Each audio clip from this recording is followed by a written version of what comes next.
Itti yaanne. Itti yaanne. Qophiin kun torbanitti guyyaa tokko sa'atii kanarraa jalqabee kan darbudha. Qophii kanaan aadaa fi afaan, duudhaa fi aartii, walumaa galatti jiruu fi jireenya guyyuu hawaasaa, maanguddootaa fi hayyoota keenya afeeruun waan keenya warra keenyaan isin bashannansiisaa kan barsiisan isiniif qoodna. Itti yaanne. Itti yaanne. Itti yaanne.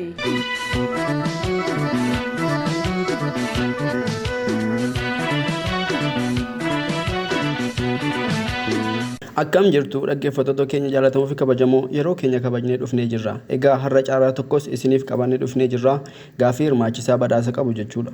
Ulaagaan deebii gaaffii keenya dursanii eebbisuu fi qulqullina barreeffamaa eeganii karaa ergaa gabaabaa toora bilbilaa keenyaa duwwaa 96765 duwwaa 13 irratti qubee guddaa fi haa dursuudhaan nuuf ergaa badhaafamaa jechuudha. Kanaaf waa fiixee isaa gurra isin buusuuf beekumsi hawaasaa yookiin beekumsi qe'ee yeroo ammaa kana xiyyeeffannoo argataa jira. Ammasitti gaaficha tilmaama. Egaa dhaggeeffattoota keenya akkuma beekamu har'as qophiin itti yaannee eegalee jira. Jalqaba irratti gaafiin hirmaachisaa keenya akkas jedha. Sirni gadaa akka lakkoofsa Itoophiyaatti bara kam UNESCO irratti galmaa'ee deebii keessan toora bilbilaa istuudiyoo keenyaa duwwaa 96765 duwwaa 13 irratti nuuf ergaa badhaafamaa isiniin jecha keessummeessaan qophii har'aa ani Maadii Abbaatamaam kallattiidhumaan gara qophii keenya har'aatti isin ceesisa.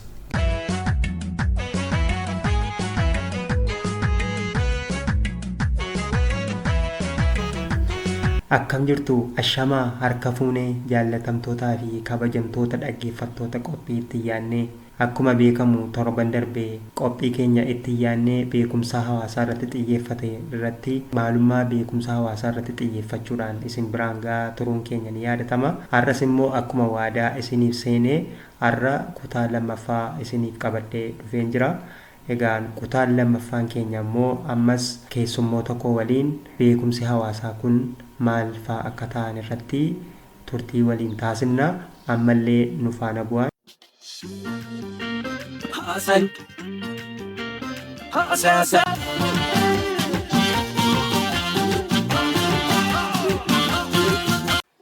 Tole egaa keessummoonni koo ammallee galatoomaa isiniin jedha. Mee gaarra immoo akkuma beekamu torban darbee waa'ee beekumsa hawaasaa irratti maalummaa isaa akka hawaasaattis ta'e akka hayyootaatti ibsa bal'aa nuuf kennitanii turtanii. Mee har'a immoo beekumsi hawaasaa kun immoo maali? Maal fa'i? Akkamiin ilaaluu dandeenyaa kan jedhu irratti xiyyeeffannaa. Mee kanarratti hundaa'uudhaan mee beekumsi hawaasaa kun maal fa'aa akka ta'an nuu kaasaa. Jalqaba barsiisaa Dastaarraa jalqabnume. Akkuma sii kaase beekumsi qe'ee bu'aa muuxannoo irraa hawaasni tokko argateera siin jedhee sii kaaseera. Egaa kun gama qabiyyeetiin yookaas immoo kan faranjiin iskooppii jettu kanaa yoo ilaalle barreessitoonni garaagaraa dameelee garaagaraatti baasanii kanneen qorachuu yaalan hedduutu mul'atu. Akka barsiisaa fookiloorii tokkotti qabiyyeewwan gurguddoo 4 akka barreessaan Doorsen kaasetti xiyyeeffadhee yoon sii kaase jalqaba irratti beekumsi hawaasaa gama afoolaan jiran jiru jechuudha. Gama afoolaan gaafa jennu beekumsa hawaasaa, aartiiwwan hawaasaa, dandeettiiwwan, hojiiwwan kalaqaa bifa afoolaatiin kalaqanii dhaloonni wal harkaa fuudhaa irra ga'e jechuudha. Isaan kunniinis ammas dameelee garaagaraa qabaachuu malu jechuudha. Keessumaatii akka itti hawaasni walaloo garaagaraa qindeessee ittiin walalchaa, ittiin wal jajjabeessu, ittiin gadda isaa ibsatu, ittiin miira isaa ibsatu kunniin gama walaloolee afoolaan kanneen jiran jiru jechuudha. Afoola keessaatii. Lammaffaa irratti kanneen nuti seeneffamoota afoolaa jennu. Seenessuun garaagaraa hin kalaqamu jechuudha. Akka hawaasaatti. Karaa seenessuu kanaa akka itti seenaa himan jira. Keessumaatii Oromoon seenaa isaa seenessuu kana keessa kaa'eetii dhalootatti dabarsa jechuudha. Seenessuu kanaatiin wantoota jal'aa yookaas immoo wantoota dabaa hawaasa keessaatii hir'isu waan gaggaarii jajjabeessuutu jira jechuudha. Naamusa akka itti ijoollee barsiisan. Dhaloota of jaalatu, dhaloota kabaja beeku, dhaloota biyya isaa jaalatu, dhaloota sabboonummaa horatu akka itti argattu seeneffama kana keessa taa'ee jira jechuudha. Kanaaf akka itti tokkummaa jabeeffatan karaa seeneffamoota kanaa taa'ee kanaan naamusa dhaloota barsiisaa guddisa jechuudha Oromoon.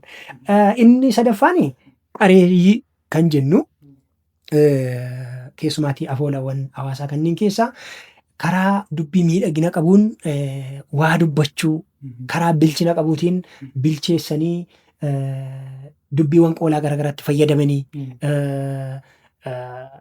kunoo dubbiiwwan mi'eessanii wal faana haasa'uu wal jajjabeessuu wal bashannansiisuu kana keessatti arguu dandeessa jechuudha. Kanaaf gama afoolaatiin qabiyyeewwan jiran ni argita jechuudha fookiloorii keessatti yookaas immoo beekumsa hawaasa tokko keessatti. Lammaffaa irratti meeshaalee aadaa wajjin kanneen wal qabatanii jiran arguu dandeessa. Inni kun wantoota gurguddoo lama of keessaa qaba jechuudha. Jalqaba irratti akkaataa hojii yookaas immoo akkaataa ogummaa meeshaaleen kunniin itti bocaman yookaas immoo tolfaman. Ogummaan mataan isaa fookilooridha jechuudha. Akka itti meeshaalee mana keessaa hojjetanii itti fayyadaman. Akka itti meeshaa bakkee hojjetanii itti qotan, ittiin araman, ittiin galchatan, ittiin daaksifatan, irratti immoo deebi'anii nyaatan. Saayikilii kana hunda keessa deemtee kanatti dhuftu jireenya kee kanatti qajeelfattu beekumsa gama meeshaalee aadaa kanneeniin jiru. Isa kanaaf immoo jalqaba maaltu jira? Kalaqatu jira. Hin tolchina mitiiree? Miidhagsitee hojjechuu akka waan sana hojjechuu danda'utti tolchuutu sirra jiraata jechuudha. Oromoon fakkeenyaaf akka sabaatti beekumsa gama kanaan qabu ni qabaata jechuudha. Lammaffaa irratti as keessaa wanti ati argitu faayidaa meeshaalee kanaatti dabalatee mallattummaadha jechuudha. Meeshaalee aadaa kanneen kan keessa kan jiru. Meeshaalee ulfoo jedhee kan Oromoo Booranaa waamu argitee yoo ta'e meeshaalee safeeffannaa qaban meeshaalee mallattummaan isaanii sirnaalee garaagaraa irratti dhiyaatanii safeeffatamantu jiru jechuudha. Meeshaalee akka bokkuu fudhachuu dandeessaa. Meeshaalee caaccuu fudhachuu dandeessaa. Bakka hundatti hin dhiyaatan jechuudha. Meeshaaleen kunniin callistee bakka hundatti hin dhiyeessitu bakki isaanitti dhiyaachuu qaban jiru. Sanaa wajjin sirna garaagaraatu tolfama jechuudha. Meeshaaleen ittiin ati seera baaftu, seera murtu hin jiraata jechuudha. Alangee fakkeenya yoo fudhatu. Kanaa wajjin fakkeenya tokko yoo si kaase Oromoon gaafa dhala godhatu keessumaatii dhiira yoo ta'e alangee kanaan aggaamee kan inni guddisu. Maali? Mallattummaa akkamii qaba? Dhiira alangeetti aggaama. Dhalaadhaa gaadiitti aggaama. Maaliif? Alangaan maali? Meeshaa ittiin adaban, ittiin sirna qajeelchan, ittiin seera baasan mitiiree. Dhiiratti gaafa aggaamanii nama naamusaa ta'ii, nama qajeelfama beeku ta'ii guddadha. Ittiin rukuttameeti daa'ima reefu dhalate. Itti aggaamta jechuudha. Ishee dhalaatti alangaa gaadii alaaman. Maaliif? Gaadiin kan dubartiiti. Dubartiitittiin sa'a gaadee sa'a elma mitiiree. Naamusa beekii guddadhu akka jechuuti. Haadhatutti alaama, haadhatutti aggaama jechuudha. Kanaaf mallattummaa qabu jechuudha meeshaaleen kunniin. Sadaffaa irratti duudhaalee yookaas immoo barsiifata hawaasaa kanneen jedhamtu jiru. Qabiyyee kana jalatti kanneen kana jala kan galantu jiru. Gama amantaatiin illee kanneen ati ibsitu jiru jechuudha. Barsiifata hawaasaa, duudhaalee hawaasaa, wantoota amantaa wajjin, wantoota yaada qalbii hawaasaa wajjin wal qabatantu jiru jechuudha. Isaan kanneen immoo as jala galchina. Isaan kanneen kan akkamii wantoota hedduu kaasuu dandeessa. Wanta asitti si ibsee fixuu hin dandeenye garaagaraa kaasuu dandeessa. Akkitti Oromoon jireenya guyyuu isaa waliin jiraatu kunniin duudhaadha jechuudha.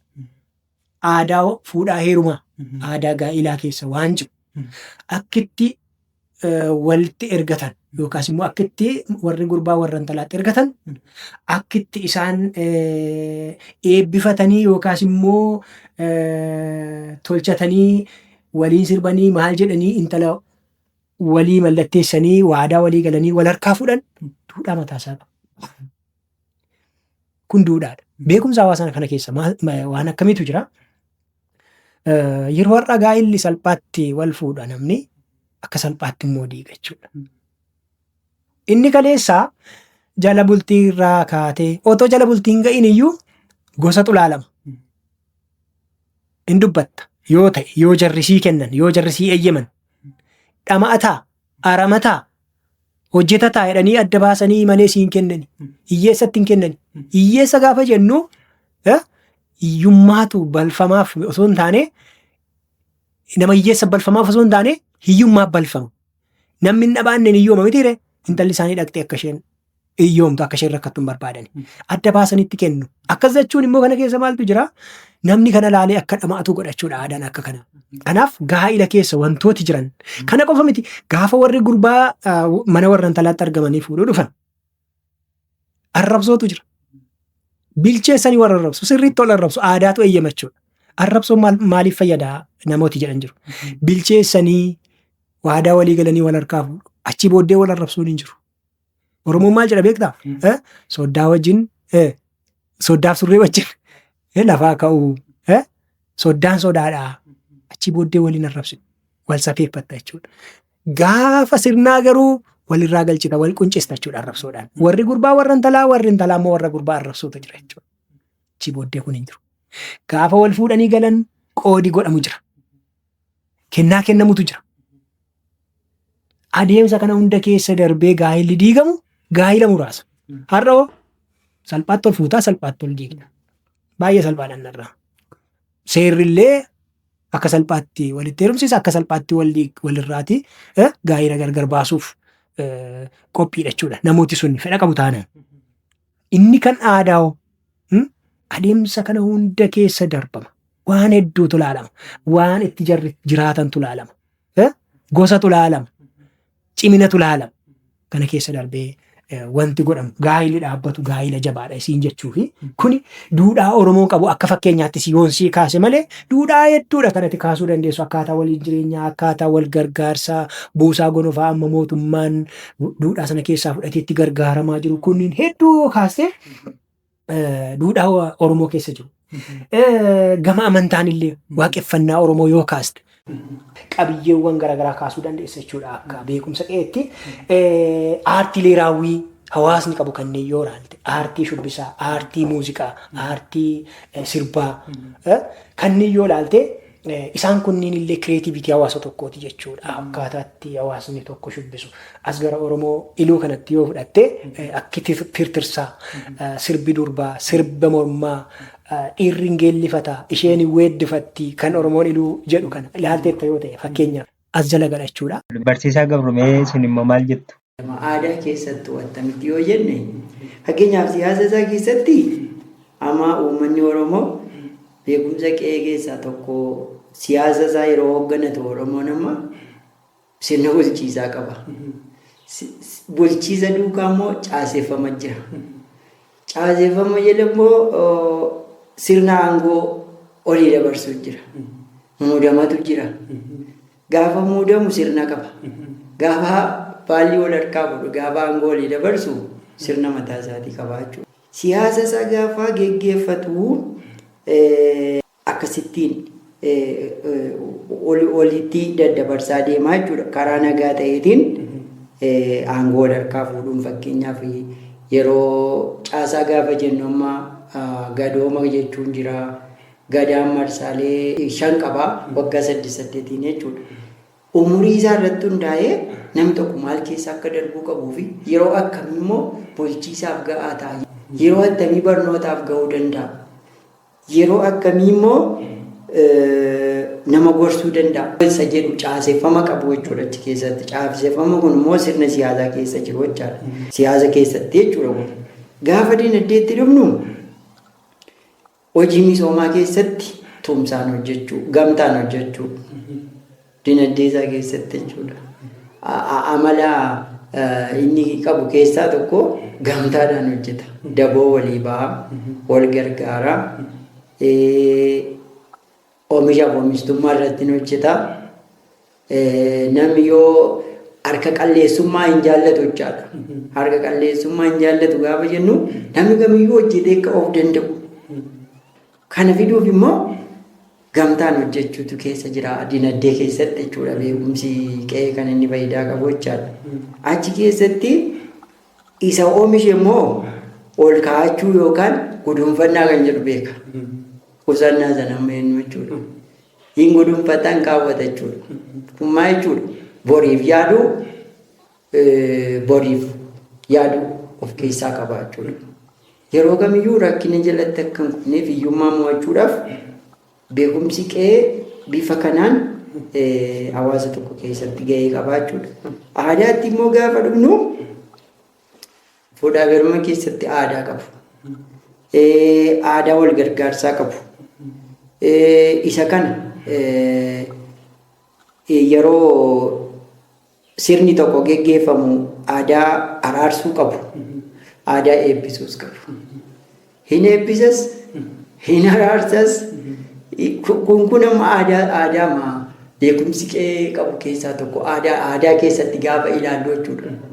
Eebbisuun yeroo wantinii tokkotti ka'an, yeroo korra tokko qaban, yeroo walgahiin tokko jiru, yeroo waa tokko nama araarsuu fedhan dura eebbaan jalqabu. Aadaa isaanii keessaa aadaa waaqeffannaas qabu. Amma immoo Dooktar Dheeressaa Fincarraa kenna. Beekumsi kee kun egaa karaa dinagdeetiin yoo fudhanne akkaataa itti oomishatan, horii horsiisan, akkaataa itti qotan, akkaataa itti biyyee kunuunsan, akkaataa itti naannoo otoo hin jeeqiin, otoo hin faaliin, naannoos yookaan qabeenya uumamaaf kunuunsa gochaa kan ittiin deemanidha. Naa qotanis, naa horii horsiisanis malee lafa qotuun horiin akka nu dadhaasaa kan oolfataa yeroo qofamu immoo bosona fixaa bosonni yoo immoo qilleensi naannoo ni faalamaa gogiinsa ifaa gogiinsa kana ofirraa ittisuudhaaf biqiltuu dhaabuu akka iddoo guddaatti kan kennudha.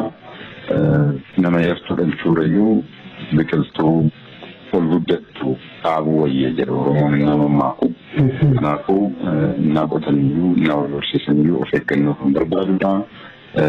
Qurxummii naa kiyyeessanii qaban naa albuudota adda addaa lafa keessaa baasan eeggannoodhaan haala naannoon faaleen haala naannoon balleessineen haala naa qotan fiiree qileen adda addaa yookaan immoo lafti qotamaan adda addaa jiraatee lafti qotamaan sun immoo rakkina adda addaa beeyladootas qabeenya uumamaa biroo akka hin geessifne bineeldota adda addaarra biqiltoota adda addaarra akka hin geessifnetti kan godhamudha.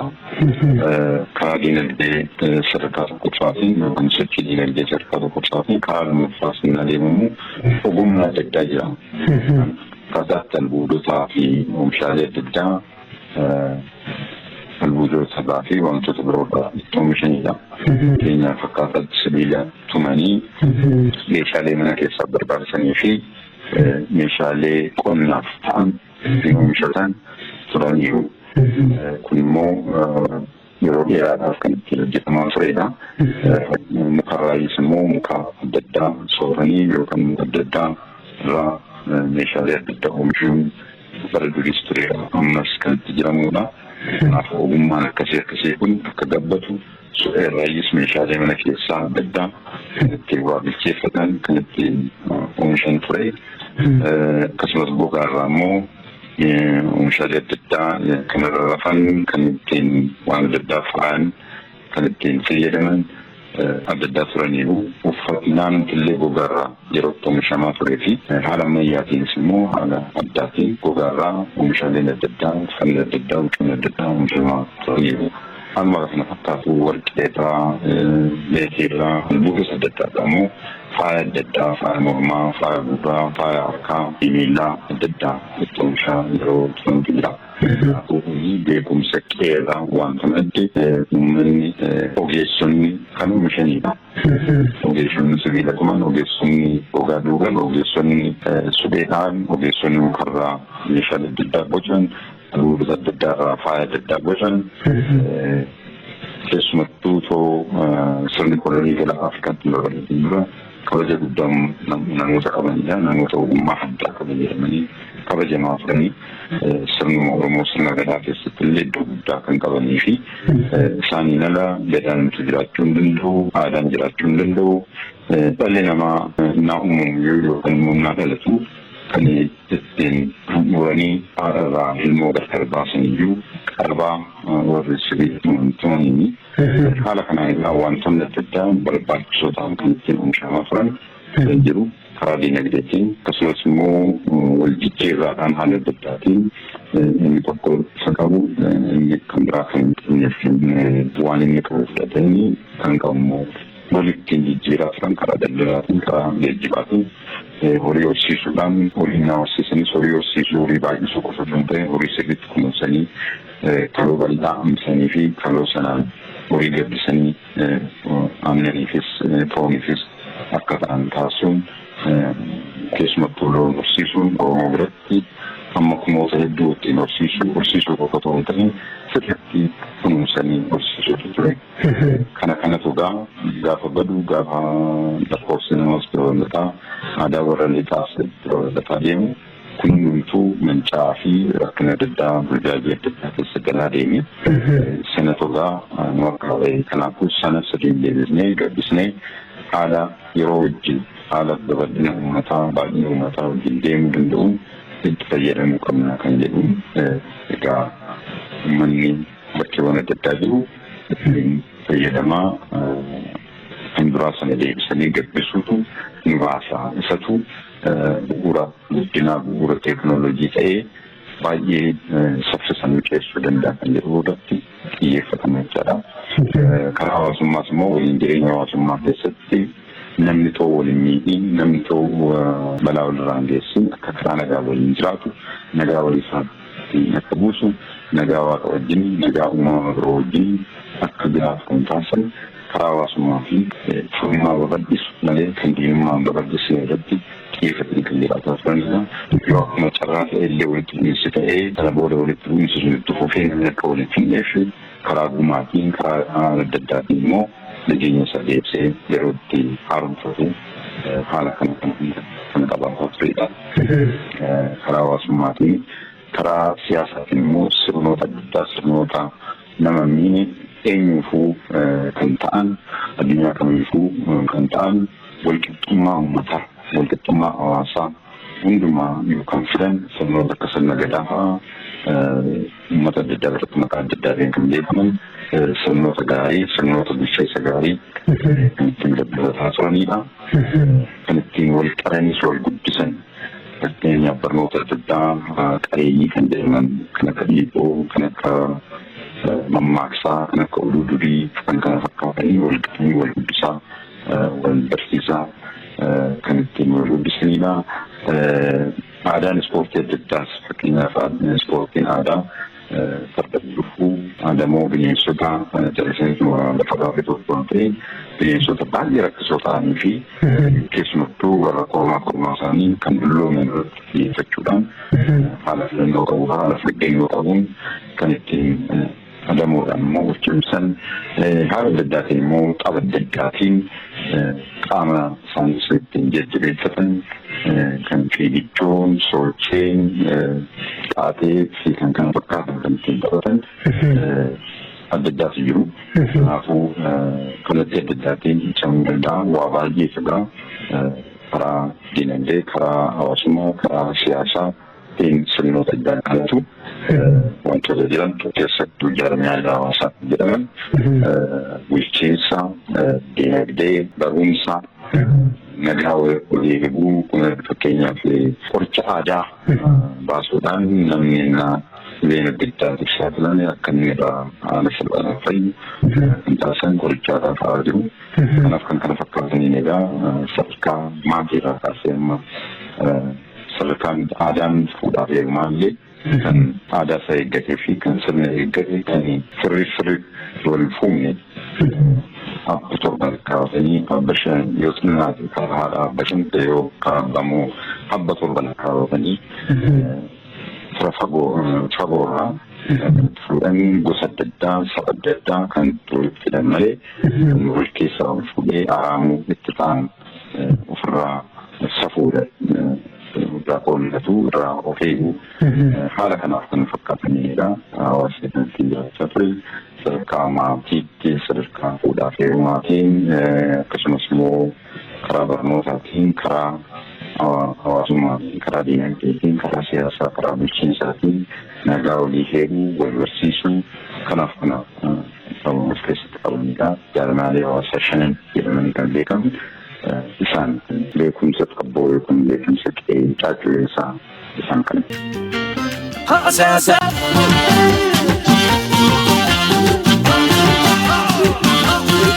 Gaan dhaggeeffattoota keenya qophiin itti yaannee waa'ee beekumsa hawaasaa irratti xiyyeeffate kana fakkaata ture.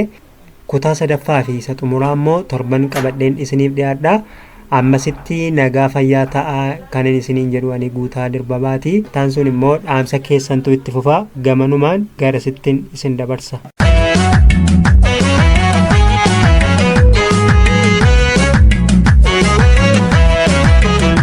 Dhaggeeffattoota keenya yaadaan nu waliin jirtu jennee abdanna. Garuu utuu dhaamsa keessan isinii al tokko gaaffii hirmaachisaa keenyan isin yaadachiisa. Sirni gadaa akka lakkoofsa Itoophiyaatti bara meeqa UNESCO irratti galmaa'e? Deebii keessan toora bilbila istiidiyoo keenyaa duwwaa 967 65 duwwaa 13 irratti nuuf ergaa badhaafamaa.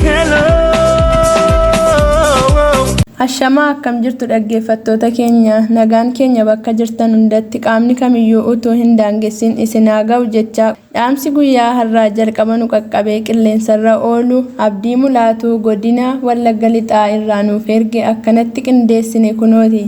Mi'aan jechoota kee dabaree eeganii onnee namaa raasu gurraan ol seenanii jechi kan kee marti hunduu dhama qabu madaani fayyisu ija onnee gubu caba namaa argu bakka onneen cabe dhukkuba fayyisu isa ta'e dhibee jechi kee mi'aawaa damma nadhii caala ogeessa ta'eeti ofii nama yaala ogeessa ta'eeti ofii nama yaala.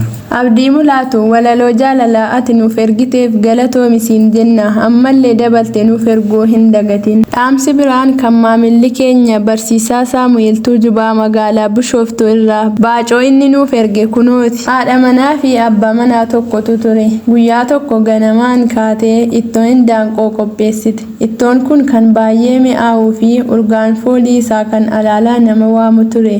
Kana booda erga qopheessitee raawwattee booda bishaan waraabeen dhufa jetteeni abbaa manaa isheetiin achiin booda gara bishaaniitti qajeelte. Abbaan manaa ishees erga ati deemtee anis jaarsummaa tokko deemeen nama araarsii dhufa jedheeni deeme. Achumaanis isheen utuu laga deemaa jirtu hattoonni lama itti dhufan. Isheenis mana koo ittoo hindaanqoo qophaa'ee jira waan ta'eef akka achi hin deemne jetteeni bira dabarte. Kana booda jarris tole jedhanii bira darbuun gara mana ishee kana dhufuun mana isheetti ol seenanii ittoo baay'ee mi'aawu kana xab godhanii jalaa fixan. Achiin booda utuu jarri manicha keessa jiranuu haati manaa itti dhufte. Jarris dafanii tokko qooxii yaabbate tokko immoo siree jala bade. Haati manaas maaltu fixe inuman badee jecha mana keessaa gungumti. Utuma isheen akkas jettuu abbaan manaa ishee dhufe jarri lamaanuu wal shakkan situ fixe waliin jedhan. Achii booda wal fuunfatanii ilaalan. Jara lamaanuu ta'uu dide. Yemmuu kun hunduu ta'uu hattuu inni qooxiirra jiru karaa qaawwaa gadi ilaala. Sana booda abbaan warraa lamaan isaaniiyyuu ittoo akka hin nyaanne baree kottu akkas goonaa jedhe. Haati warraas tole jette. Itti fufuun abbaan warraa harka isaa ol qabee ilaa isa ittoo kana nyaate isa gubbaa kanatu beeka. Gaafa jedhu hattuun inni qooxiirra taa'e asii gadi ilaalu isaan jedha se'ee lakkii ana qofaa miti inni siree jalaas na wajjin nyaateera.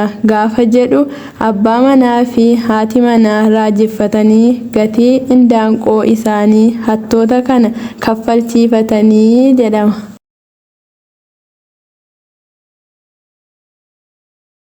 Ani maqaan koo Saalaata Bilqaadiriin jedhama.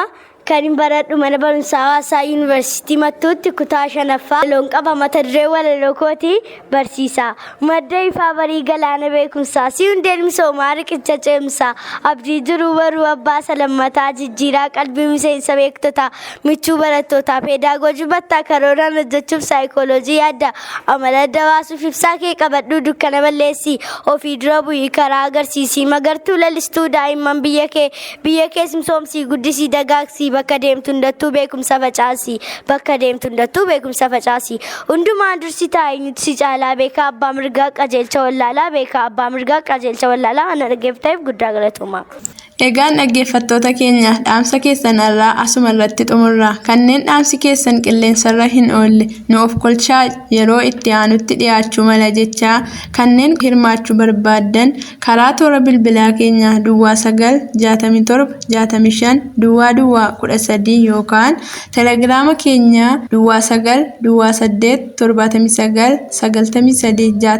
irratti sagalee keessan waraabdanii yookaan barreeffamaan nuuf erguun yookaan immoo istiidiyoo dhufuun dhaamsa keessan dhaggeeffattootaan gaadhaa isiniin jenna. Dhaamsa keessan irraa qopheessuu fi keessummeessuun kanan isin faana ture ani Daraartuu Alamaayyooti. Torbeen kan nagaa fi gammachuu isiniif haa ta'u.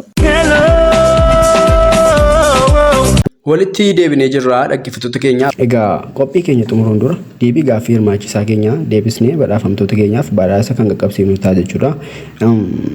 Gaaffii sirni gadaa akka lakkoofsa Itoophiyaatti bara meeqa UNESCO irratti galmaa'e jedhuuf deebiin bara 2009 ta'a jechuudha. Egaan qophicha kan qopheesse Guutaa Dirbaabaa yoo ta'u amma yoonaatti isin keessummeessaa isin faana kan ture immoo Maadii Abbaa Tamaam. Torban qophii biraan hanga walitti deebinutti nagaa fayyaa nuuf ta'a. Horaa bulaa.